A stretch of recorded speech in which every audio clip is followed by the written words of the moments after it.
একজন লেখক বলেছিলেন, ভেবে দেখো আজকের দিন আর আসবে না।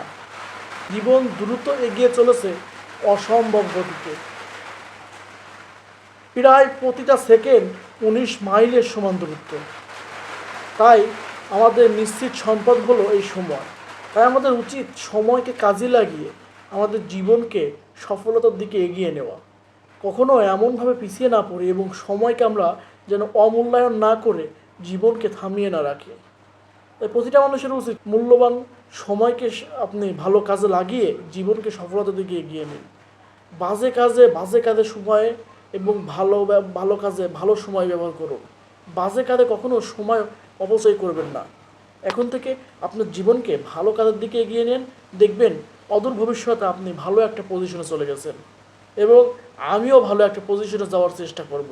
সবাই ভালো থাকবেন, সুস্থ থাকবেন এবং আমার চ্যানেলটাকে সাবস্ক্রাইব করবেন, আমার পেজটাকে ফলো করবেন, পাশে থেকে সাপোর্ট করবেন।